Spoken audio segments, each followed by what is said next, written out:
पिछली वीडियो में हमने मुन्नार के 2 दिन पूरी तरह एक्सप्लोर किए। Mattupetty dam, tea gardens, waterfalls, Eravikulam national park और सच बोलूं मॉनसून में मुन्नार किसी ड्रीम से कम नहीं लग रहा था। लेकिन हमारा केरला ट्रिप अभी भी खत्म नहीं हुआ था। ये है हमारे 5 night 6 days Kerala road trip का पार्ट 2, जहां आज हम लोग मुन्नार को अलविदा बोलकर निकल रहे हैं थेकड़ी की तरफ और फिर वैगमॉन और फाइनली एलेपी जाकर पहुंचेंगे आज। ये देख सकते हो, इधर पूरा एकदम क्लियर वेदर है, धूप खिला हुआ है, ऊपर आसमान साफ है। अभी इधर से जो बादल आने स्टार्ट हो गए, एकदम घने बादल, बहुत ही सुंदर लग रहा है अभी। मुन्नार से थेकड़ी का डिस्टेंस लगभग 90 किलोमीटर है और नॉर्मली इस जर्नी में 3 से 3.5 घंटे लगते हैं। लेकिन केरला में रोड ट्रिप का मतलब सिर्फ डेस्टिनेशन तक पहुंचना नहीं, बल्कि हर मोड़ पर एक नया सरप्राइज मिलना होता है। वैसे अगर आपने लास्ट वीडियो देखा होगा तो आपको पता होगा कि मॉनसून में मुन्नार कितना खूबसूरत लगता है। पिछले 2 दिन बारिश भी हुई, मिस्ट भी मिली, लेकिन ऑनेस्टली हमारे किसी भी प्लान में कोई प्रॉब्लम नहीं हुई। हर जगह बस ग्रीनरी, बादल और वो असली वाला गॉड्स ओन कंट्री फील आ रहा था। लेकिन हर दिन एक जैसा नहीं होता और आज हमारे साथ कुछ ऐसा होने वाला था जो हमने बिल्कुल एक्सपेक्ट नहीं किया था। मुन्नार से थेकड़ी जाते वक्त सबसे पहले रास्ते में मिलता है आनायरंगल डैम। ये सिर्फ एक डैम नहीं है, इसके आसपास का पूरा एरिया एलिफेंट्स का नेचुरल हैबिटेट माना जाता है। कभी कभी सुबह या शाम के टाइम यहाँ वाइल्ड एलिफेंट्स भी देखने को मिल जाते हैं और इसी वजह से इसका नाम भी पड़ा आनायरंगल डैम। मलयालम लैंग्वेज में आनाई का मतलब होता है एलिफेंट। जैसे जैसे हम लोग मुन्नार से थेकड़ी की तरफ बढ़ने गए, टी गार्डन्स धीरे धीरे खत्म होने लगे और उनकी जगह शुरू हो गए डेंस फॉरेस्ट। वैसे इस रूट का एक इम्पोर्टेंट टिप, मुन्नार से निकलने के बाद थेकड़ी तक बहुत ज्यादा अच्छे रेस्टोरेंट्स नहीं मिलते हैं, स्पेशली फॉरेस्ट एरिया के बाद। इसलिए हमने सोचा भूख लगी हो या नहीं लगी हो, लंच पहले कर लेते। Aditi, how is the biryani? Aditi, कल से जो है हम लोग कल गए थे वेज रेस्टोरेंट में वेज मील्स खाने के लिए। ये वापस जाके बोलती है सबको कि चिकन बिरयानी खाना है, तो आज बोला इसको चिकन बिरयानी खिलाते ही है। Chicken biryani and boiled eggs, rice and boiled egg, इसको बहुत पसंद है। केरला का जो बिरयानी होता है वो पूरा एकदम मसालेदार एकदम नहीं होता है, मसाला अलग होता है और छोटा छोटा चावल जो है उसका अलग होता है, फ्लेवर्ड राइस है, वो बहुत उसको बहुत पसंद आता है क्योंकि वो तीखा भी नहीं होता है, थोड़ा स्वीट स्वीट होता है, काजू किशमिश वगैरह रहता है, तो उसको बहुत अच्छा लगता है। ये थेकड़ी पहुंचने से ठीक पहले आता है एक जगह जहाँ पर आपको देखने को मिलता है भव्य भगवान गणेश जी की एक बड़ी सी मूर्ति।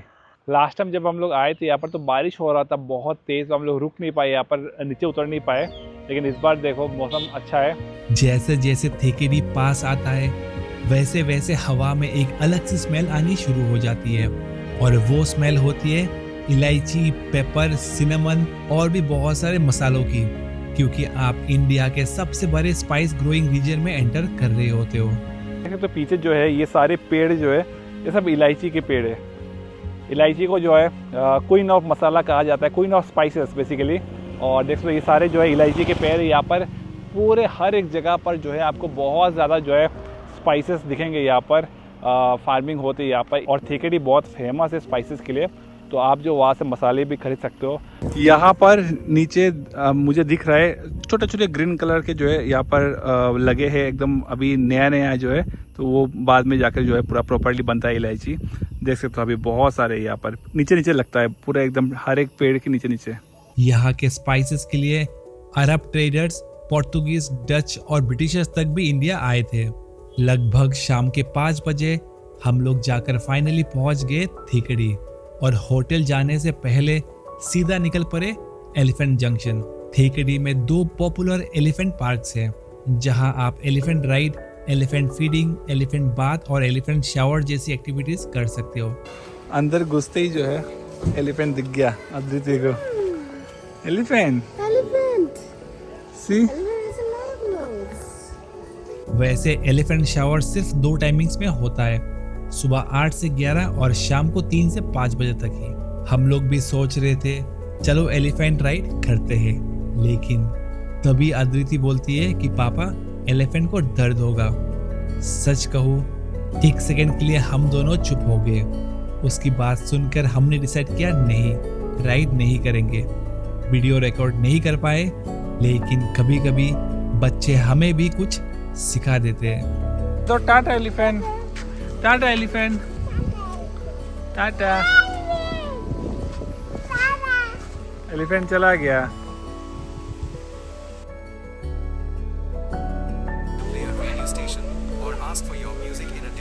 मेरा घर ही बोल रहा है I couldn't find elephant in your Apple music library, you can ask me play radio station. क्या है, चलो जल्दी, बारिश आ गया, बारिश आ गया। वैसे हमने ये पूरा मुन्नार, थीकडी, वैगामोन और एलिपी का पैकेज बुक किया था टूर पिकर से।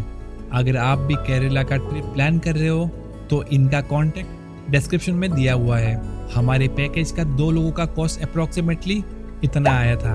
होटल कैटेगरी और सीजन के हिसाब से प्राइस चेंज होता है और ग्रुप साइज बढ़ने पर पर्सन कॉस्ट और कम हो जाता है। थेकडी आए और एक मस्त फिल्टर कॉफी ना पिए, ऐसा कैसा हो सकता है। और बिलीव मी, बारिश के मौसम में गर्म फिल्टर कॉफी का टेस्ट ही अलग था। थेकडी फेमस है अपने स्पाइसेस के लिए। हर दूसरी शॉप में आपको पेपर, इलायची, क्लोव और एसेंशियल ऑयल्स और आयुर्वेदिक मेडिसिन मिल जाएंगी। यहाँ स्पाइस रूट नाम का एक पॉपुलर स्पाइस गार्डन भी है, जहाँ गाइड आपको लाइव प्लांटेशंस के बारे में बताते हैं, कौन सा स्पाइसेस कैसे ग्रो होता है, कैसे यूज होता है, सब कुछ एक्सप्लेन करते हैं। हम पहले भी यहाँ आ चुके थे, इसलिए इस बार सिर्फ मम्मी के लिए एक उनका फेवरेट आयुर्वेदिक ऑयल लेने आए थे। और ऑनेस्टली यहाँ के लोग मेडिसिन बेचने से पहले उनके प्रॉपर यूजेस भी एक्सप्लेन करते हैं। और यहाँ के मेडिसिन सच में बहुत ज्यादा इफेक्टिव है।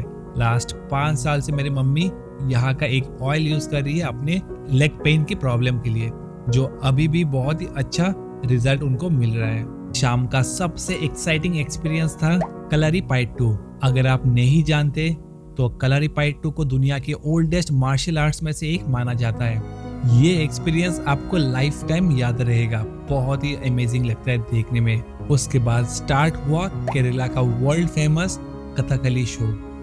कथकली सिर्फ एक डांस नहीं है, ये एक्टिंग, म्यूजिक, स्टोरी टेलिंग और एक्सप्रेशंस का कॉम्बिनेशन है। सबसे इंटरेस्टिंग बात, इसमें एक्टर्स बिना एक भी वर्ड बोले सिर्फ आंखों, फेस एक्सप्रेशंस और हैंड जेस्चर से पूरी कहानी सुना देते हैं।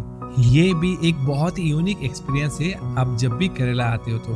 फिर मार्शल आर्ट्स और कथकली शो देखने के बाद हम लोग जाकर पहुंच गए अपने होटल, जिसका नाम था माउंटेन ह्यूज।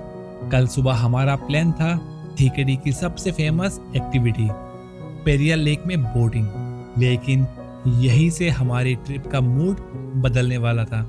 हम लोग सोच रहे थे कि टिकट काउंटर से टिकट मिल जाएगा क्योंकि आज वीकडेज भी था, लेकिन अनफॉर्चुनेटली सारे टिकट्स खत्म हो गए। और उसके पीछे भी एक इंटरेस्टिंग रीजन था। उस दिन एक स्कूल टूर भी आया हुआ था और ऑलमोस्ट सारी सीट्स उन्हीं को मिल गई। अगर आप थेकडी आ रहे हो तो मेरी एक रिक्वेस्ट है कि बोटिंग की टिकट आप पहले से ऑनलाइन बुक कर लेना, क्योंकि ये फिक्स टाइम स्लॉट्स में होता है। पहले बस आपको फॉरेस्ट के अंदर ले जाती है, फिर लेक में बोटिंग और फिर उसी बस से आप वापस आ जाते हो। पूरा एक्सपीरियंस लगभग 3 घंटे का होता है और इसी बोटिंग के दौरान कभी कभी आपको एलिफेंट्स, डियर्स और भी वाइल्ड एनिमल्स आपको देखने को मिलते हैं। खैर, हम लोग पहले भी आ चुके थे यहाँ पर, तो इस बार सोचे कि चलो मिस हो गया तो ठीक ही है, लेकिन आप मिस मत करना। खैर, बोट राइड नहीं हुआ तो क्या हुआ, हमने सोचा कि चलो वैगामोन में आज जाकर अच्छा टाइम स्पेंड करेंगे। तो हम लोग निकल पड़ते हैं थेकडी से वैगामोन के लिए, जिसका डिस्टेंस है लगभग 45 किलोमीटर्स और लगते हैं 2 घंटे के करीब पहुंचने में। भाई साहब, मौसम देखो अभी क्या हो रखा है, एकदम पूरा मिस्ट जो है कवर हो चुका है। रास्ता जो है एकदम डीप फॉरेस्ट के अंदर से होते हुए हम लोग जा रहे हैं अभी वैगामोन के लिए। एक्चुअली ये कनेक्टेड एक शॉर्टकट रोड है, उसी से होकर हम लोग जा रहे हैं और देख सकते हो। लेकिन काफ़ी जो है कितना अच्छा लग रहा है, मतलब एक फॉरेस्ट वो हो गया हम लोग का सफारी काइंड ऑफ। इतना अच्छा फ्रेश लग रहा है यहाँ पर, मतलब मतलब सांस लेने में भी जो है एक अच्छा फील हो रहा है। यहाँ पर इतना ज़्यादा जो ग्रीनरी है पूरे केरला में, 90% केरला इतना ग्रीनरी है और बस 10% जगह ही है डेवलपमेंट मतलब हुआ है। और लेकिन लोगों के जो घर होते हैं यहाँ पर ना, वो भी मतलब एकदम फॉरेस्ट के अंदर लोग बनाते हैं, एकदम चारों तरफ जो है पेड़ पौधा होता है बहुत सारा जो है, तो बहुत ही जो है प्रिजर्व करके रखते हैं यहाँ पर नेचर को। लेकिन आज कुदरत का कुछ और ही प्लान था। पूरी जर्नी में बारिश रुकने का नाम ही नहीं ले रहा था। रोड्स खूबसूरत थे, टी प्लांटेशंस, डीप वैलीज और कभी कभी टी गार्डन्स के ऊपर से जाती जिप लाइन भी दिखी। नॉर्मल वेदर होता तो शायद हम लोग भी ट्राई करते, लेकिन जैसे ही हम लोग वैगमोर एंटर हुए, एक सेकंड के लिए तो लगा हम लोग बादलों के अंदर ड्राइव कर रहे और आसपास कुछ नहीं दिखाई दे रहा, ना रोड्स, ना पहाड़, ना कुछ भी। सबसे पहले हम लोग जाकर पहुंचते वैगमोर का एक बहुत ही फेमस एडवेंचर पार्क पर। नॉर्मली यहाँ इतनी भीड़ होती है कि एक्टिविटीज के लिए वेटिंग लाइन लग जाती है। Glass bridge, sky cycling, zip lining, giant swing, free fall, flower garden और भी बहुत सारे ऑप्शन है इस पूरे एडवेंचर पार्क के अंदर। लेकिन आज अचानक इतना ज्यादा हेवी रेनफॉल के कारण पूरा पार्क को बंद कर दिया था, एकदम सुनसान। पिछले वीडियो में हम कह रहे थे कि मॉनसून में केरला सबसे खूबसूरत लगता है और वो बात आज भी सही है, लेकिन मॉनसून का एक दूसरा साइड भी है। कभी कभी वेदर आपके सारे प्लान्स बदल देते हैं और शायद ट्रैवल इसी का नाम है, क्योंकि बहुत लोग हम लोग से पूछते हैं कि मॉनसून में केरला ट्रिप करना कैसा होगा।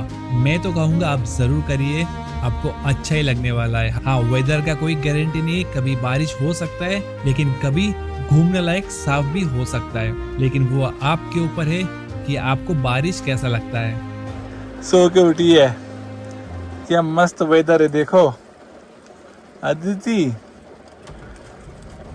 मुझे तो इसको देख के लग रहा था कि पीछे जाकर मैं भी सो जाऊँ। इतना ज़्यादा जो है मौसम अच्छा हो रखा है। बारिश में बस चिल करो, रिलैक्स करो, चाय पियो, बस पहाड़ों पर जो है एंजॉय कीजिए। फिर हम लोग जाकर पहुंचते हैं इको पॉइंट, लेकिन ऑनेस्टली कुछ दिख ही नहीं रहा था, तो बस थोड़ा टाइम यहीं पर बैठकर थोड़ा बस मौसम को ही एंजॉय कर रहे थे। मौसम जो है कुछ ऐसा हो रखा है और हम लोग को लगता नहीं कि यहाँ पर रुक कर भी फ़ायदा होगा, क्योंकि घने बादल है, पूरा एकदम ढक चुका है पूरा एरिया। और आज यहाँ पर अलर्ट भी है कि बहुत ही ज़्यादा हेवी रेनफॉल होगा। और तो हम लोग सोचे कि निकल जाए यहाँ से एलिपी के लिए। ऑन द वे पर कुछ व्यू पॉइंट्स मिलेगा तो वो भी देख लेंगे। हम लोग वैगमोर आए और बस गाड़ी में ही घूम रहे हैं, कहीं पे उतर नहीं पा रहे। उतरते ही बारिश आ जाता है, थोड़ा सा रुकता है, उतरते ही बारिश आ जाता है। अदिति क्या करे, इतना न्यू अच्छा ड्रेस पहन के आई हो, किस लिए? एक फोटो भी नहीं खींच पाए हम लोग, जो है इतना ज़्यादा बारिश। हमने सोचा कि आज चलो कुछ दिख भी नहीं रहा है तो कम से कम कुछ अच्छा खाना खा लेते हैं। तो हम लोग यहाँ पर पहुंचे इस रेस्टोरेंट में। हम लोग ट्राई करते हैं यहाँ का केरला मील्स और साथ में चिकन करी और थोड़ा फिश फ्राई भी। टेस्ट भी अच्छा था और प्राइसेस भी काफी रीजनेबल था यहाँ पर। लंच के बाद हम लोग गए वैगमोर पाइन फॉरेस्ट। ये जगह भी फोटोग्राफी के लिए काफी फेमस है, आपको अच्छा लगने वाला है। लेकिन ज्यादा टाइम हम लोग यहाँ पर नहीं बिताए। वैसे अगर आपके पास पूरा दिन हो तो वैगमोर में और भी बहुत सारे प्लेसेस है एक्सप्लोर करने के लिए। आप ये सारे प्लेसेस एक्सप्लोर कर सकते हो यहाँ पर। खैर आज मौसम ही ऐसा था कि हम लोग जो है और कुछ रिस्क नहीं लेना चाह रहे थे और सोचे कि चलो वैगमोर से निकल ही जाते, क्योंकि यहाँ पर आज कुछ और दिखने वाला नहीं था। लेकिन रास्ते में एक वाटरफॉल था जिसके बारे में भी बहुत सुने थे। एंट्री फी है सिर्फ 30 रुपए। हम लोग अभी यहाँ पर आए हैं एक वाटरफॉल पर जिसका नाम है मरमला वाटरफॉल। काफ़ी तेज़ आवाज़ आ रही है वाटरफॉल की। थोड़ा सा वॉकिंग ट्रैक है, आई थिंक कुछ 200-300 मीटर। पार्किंग के बाद फॉरेस्ट के अंदर से एक छोटा सा ट्रैक करना पड़ता है और बारिश की वजह से रास्ता और भी स्लिपरी था, इसलिए मैंने डिसाइड किया कि मैं अकेला ही जाता हूँ। अद्वितीय को लेकर जाना सेफ नहीं होगा। टिकट काउंटर वाले भैया ने पूछा रेनकोट नहीं है क्या? मैंने बोला नहीं, छाता तो है। वो मुझे देखकर बहुत हंसे। तब मुझे बिल्कुल समझ नहीं आया कि वो रेनकोट क्यों पूछ रहे थे, लेकिन जैसे ही वाटरफॉल के सामने पहुंचा समझ आ गया। वाटरफॉल इतना पावरफुल था कि दूर खड़े होकर भी पूरा भीग गया था। पानी का छींटा मुझे यही से आ रहा है, फॉल्स अभी तक पहुंचे नहीं, इसलिए बोल रहा था कि बंदा कि आप भीग जाओगे यार, फुल क्रेजी। अरे यार चलो चलते यार। ये देखो पानी, भाई साहब क्या फ्लो है पानी का। मैंने सोचा था कि बस थोड़ा आगे से जाकर दूर से ही देखकर आ जाऊंगा, लेकिन जब इतना भीग गए तो सोचा कि आप पूरा एंजॉय करते हैं। और बिलीव मी, यही मोमेंट पूरा दिन बना गया। कभी कभी सबसे बेस्ट मेमोरीज भी वही होती है जो प्लान में होती ही नहीं। मैं पूरा ही भीग गया, हालत खराब हो गया। आप ज़रूर यहाँ पर आइए, लेकिन एक्स्ट्रा कपड़ा साथ में लाइए, क्योंकि यहाँ पर खड़ा होना ही जो है बहुत ही मुश्किल चीज़ है, आप एकदम भीग जाओगे। और हमने रास्ते में एक और छोटा सा वाटरफॉल देखा जो मरमला वाटरफॉल्स का पानी से ही आगे जाकर बनता है। फिर मैं घर का कपड़ा ही पहन लिया अभी भीगने के बाद। पूरे वेगामोन में जो है वाटरफॉल्स ही वाटरफॉल्स दिखते हैं सच में। ये देखो, ये भी पीछे ऑन द वे पर एक वाटरफॉल्स। और फिर हम लोग निकल पड़े एलिपी के लिए। वेगामोन से एलिपी का डिस्टेंस लगभग 105 किलोमीटर है और रोड कंडीशंस के हिसाब से 3 से 3.5 घंटे लगते हैं। आज हमने थीकडी, वेगामोन और फिर एलिपी तक का सफर अपना कंप्लीट किया। काफी लंबा दिन था लेकिन अनफॉरगेटेबल भी। सो पूरा दिन आज ट्रैवलिंग में ही चला गया हम लोगों का, और अभी हम लोग आकर पहुंचे हैं एलिपी में अपने होटल पर। आज का रात बस यहाँ पर गुजारना है, क्योंकि कल हम लोग करेंगे हाउस बोटिंग और वहाँ पर रुकेंगे। तो हम लोग का एलिपी का जो ये होटल है बहुत ही अच्छा है, बहुत ही नीट एंड क्लीन है। इसका नाम है टाइम स्क्वायर बुटीक होटल। और इस बार का ये पूरा जो हम लोगों ने पैकेज लिया है वो लिया है टूर पिकट से। और आप देख सकते हो काफ़ी सुंदर जो है होटल है, नीट एंड क्लीन है, अच्छा सर्विसेज भी मिला है हम लोगों को अभी तक। तो आप भी अगर केरला का टूर पैकेज बुक कराना चाहते हो तो टूर पिकट से आप कांटेक्ट ज़रूर कर लीजिए। और हम लोगों का तो एक्सपीरियंस अभी तक बहुत अच्छा रहा, हर एक चीज़ बहुत ही स्मूथ। डिस्क्रिप्शन बॉक्स में मैं नंबर दे दूंगा, आप ज़रूर कांटेक्ट कर लीजिए।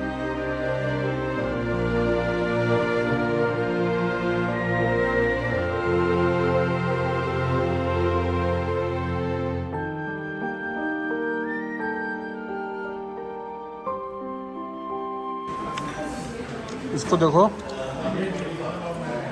एक बार अंडा खाती है, एक बार टिश्यू पेपर से हाथ साफ करती है, एक बार खाती है, एक बार एक और नया। अरे you have 5 tissue paper use कर चुकी है 3 अंडा खाने में, मतलब 3 स्लाइस खाने में। बस हाथ ही साफ करना है मैडम।